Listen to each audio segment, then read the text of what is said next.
Hola, soy Alicia Martínez Hortal, soy psicóloga y hoy vengo a hablarte del pensamiento obsesivo y esos pensamientos rumiantes que aparecen muchas veces en nuestra cabeza, que no paran y no paran y están ahí constantemente, pues de alguna manera amargándonos la existencia, amargándonos la vida y haciendo que no podamos descansar, que tengamos cada vez más ansiedad, que nos sintamos angustiados y que no lleguemos a ninguna solución.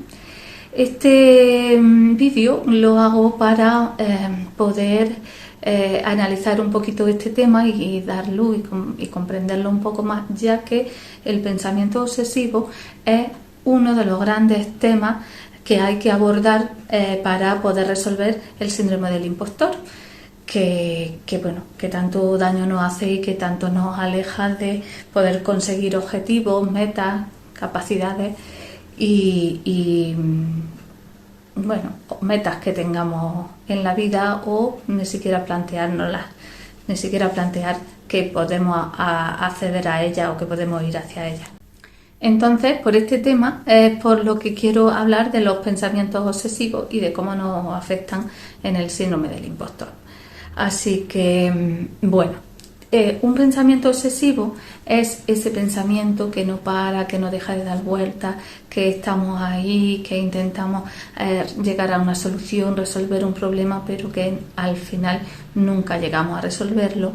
Y por eso también se le llaman pensamientos rumiantes, porque le damos vueltas, lo masticamos, pero no podemos llegar ni a tragarlo ni a digerirlo, solo nos quedamos rumiándolo y haciéndonos daño y agobiándonos más. Y total, que el pensamiento obsesivo se caracteriza porque es repetitivo, todo el tiempo está repitiéndose en nuestra cabeza, y además es molesto y nos produce pues un malestar, una inquietud y un no poder manejarnos con él. Quería primero explicar un poquito qué hace la mente, cómo funciona mi mente y a qué se dedica, ¿no? La cabeza, porque todos hablamos del pensamiento, de pensar, pero ¿qué es pensar? Pensar, lo que hace la parte mental es ordenar, es clasificar, es hacer esquemas, es tratar de encontrar sentido a lo que está pasando, es tratar de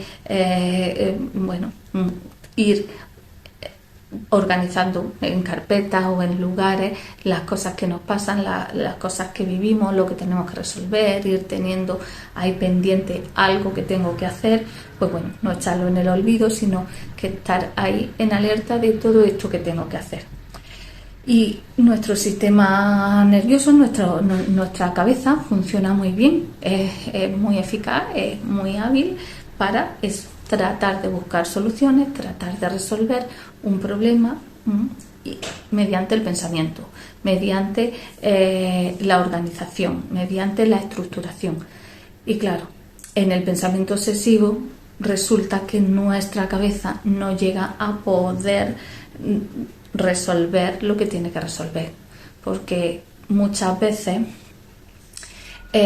para poder resolver yo tengo que tener tengo que tener los datos objetivos y tengo que tener unos datos que me ayuden a la solución. Muchas veces, vuelvo a repetir, nuestra mente no tiene todos los datos que tiene que tener para llegar a esa solución, para resolver el problema, porque hay datos emocionales que le faltan, hay datos sensoriales que le faltan, o hay datos de la vida, de la realidad, que le faltan, porque cuántas veces no queremos resolver, ¿por qué no me ha salido bien este trabajo? Porque había una incógnita que no he resuelto bien, o había este problema que no lo he tenido en cuenta. Entonces, al faltar datos, nuestra cabeza se pone a dar vueltas y vueltas y vueltas y no llega a la solución, porque para solucionarlo tiene que ser de otra manera, tiene que tener más información. Y además de eso,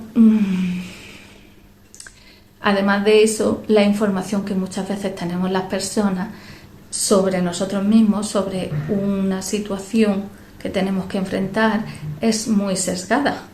Es una información que está totalmente distorsionada, porque el sentido que le hemos dado a muchas cosas de nuestra vida, el sentido que le hemos dado a situaciones, a vivencias dolorosas, a vivencias a las que no nos hemos podido enfrentar por miedo, ese sentido está distorsionado.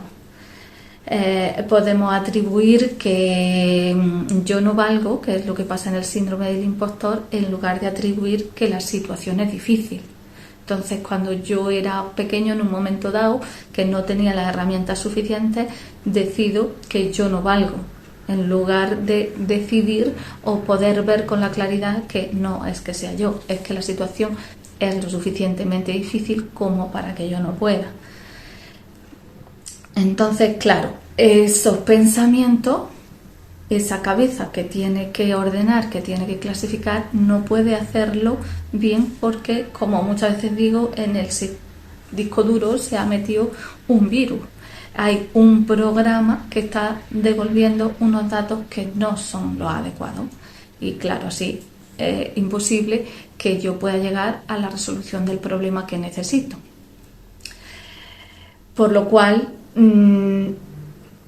estos pensamientos de entrada no tendrían que ser malos, ¿no? El poder pensar, el poder analizar, el poder ser crítico, el poder ver qué está pasando, las distintas opiniones. El poder ver todo esto es lo natural y es lo que todas las personas hacemos ante cualquier situación a la que me enfrento. Claro, el problema viene cuando esos pensamientos no paran y yo no puedo pararlo. Cuando yo no siento el control sobre mí mismo, sobre mí misma. Cuando esos pensamientos están todo el rato ahí, dando vueltas, son intrusivos, aparecen en cualquier momento, incluso cuando yo no quiero, y no los puedo parar. Ahí es cuando realmente la persona sufre, ahí es cuando realmente la persona nota ese descontrol, esa angustia, porque esto que me invade y que me está molestando no está en mi mano. Yo no soy dueño de esta parte mía. Por eso es tan doloroso y es tan angustiante, porque estos pensamientos me obligan a estar constantemente con ese estímulo doloroso, que sería sentir una y otra vez y enfrentarme una y otra vez a un pensamiento que me hace daño, como no eres suficiente, tú no vales, no te va a salir bien, es que no llegas hasta ahí, ¿no? Los pensamientos obsesivos, desde luego, pueden ser sobre cualquier tema, ¿no? Yo me paro un poquito más aquí en los que tienen que ver con el síndrome del impostor, con el sentimiento de no valía, porque es en lo que me estoy ocupando ahora de transmitir. Pero desde luego pueden ser pensamientos que tengan que ver con pareja, con mi valía como pareja, con lo deseable o no que pueda ser, con mi imagen corporal, muchas veces con obsesiones sobre algo sexual o con la comida, total. Que estos pensamientos que en un principio quieren ayudarnos, quieren llevarnos a una resolución de un problema, terminan convirtiéndose ellos mismos en un problema porque no puedo pararlo, porque no puedo manejarlo y porque me están dando una información que es distorsionada, que no habla realmente de mí, que no habla de esa verdad no genuina, de eso que sí soy yo. Habla de algo que se ha ido construyendo, de una manera de entender el mundo, habla de las experiencias que yo he vivido, muchas dolorosas, y de cómo tengo que defenderme o cómo estoy defendiéndome de esas experiencias. Entonces, antes de ir a mirar debajo de la cama a ver si hay un fantasma, me quedo padeciendo el miedo de ay, qué fantasma, cómo será, tendrá los ojos negros, azules, será muy peligroso, cuando si yo voy y miro, probablemente vea que no hay ningún fantasma y ese miedo se va y ese miedo desaparece. Por lo cual, una de las recomendaciones ante los pensamientos obsesivos es enfrentarlo. No es como siempre hacemos o cuando algo nos asusta, ¿no? Es huir, tratar de alejarnos, que no ver esto. No, es mirar debajo de la cama y ver qué está pasando, si hay un fantasma o no. Porque realmente muchas veces no hay ningún fantasma. Esto es lo que pasa en el síndrome del impostor, que la persona siente que no vale, pero en realidad sí que vale. En realidad esa persona es lo suficientemente adecuada para conseguir esos logros, ya que se los reconocen desde fuera, ya que los reconocen los reconocen de fuera, pero ella no puede reconocerlo. Claro, no es en vano que yo le dé vuelta a un tema en concreto. Si le doy vuelta a ese tema en concreto es porque es un tema que es importante para mí. Es un tema que me afecta directamente y puede que me esté afectando en algo del día a día o puede que me esté afectando porque es una situación que yo tengo ahí enquistada, traumática y de la que no puedo salir. Porque muchos de los síntomas del trastorno de estrés postraumático es esa rumiación, es que te vengan imágenes, bueno, flashbacks que vienen con las situaciones dolorosas o la situación que temes y viene ahí, y entonces para que la cabeza intente elaborar, volver a estructurar, darle sentido.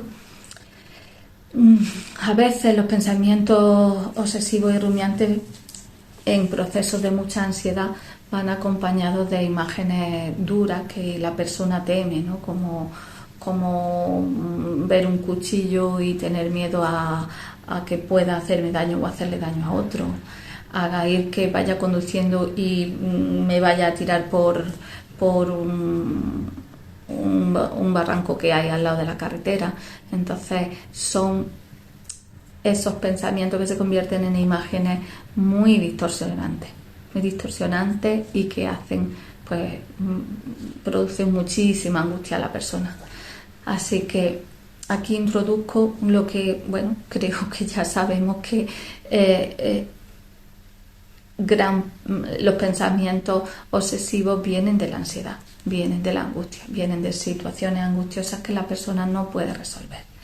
Entonces están muy asociados pues con ansiedad generalizada, con trastorno de estrés postraumático, con TOC, que ya es un trastorno obsesivo compulsivo, un trastorno más grande que ya sí que necesitaría medicación, en el que la persona, esos pensamientos tan obsesivos y tan disruptivos, no consigue pararlos de ninguna manera y termina haciendo unos rituales que son las compulsiones que, bueno, que le van complicando la vida pero yo hoy quiero pararme más en el pensamiento obsesivo que aparece en el día a día y ante situaciones más cotidianas.